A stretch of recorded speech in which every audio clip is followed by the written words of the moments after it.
Hello guys, ngayon po ay nagluluto tayo ng sinampalukang saluyot, or pwede rin natin gawing paksiw na saluyot gamit ang suka.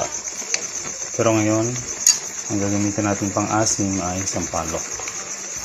Yan, lutong-luto na po ang saluyot, kaya lagyan na natin ng asim pang asim, sampalok.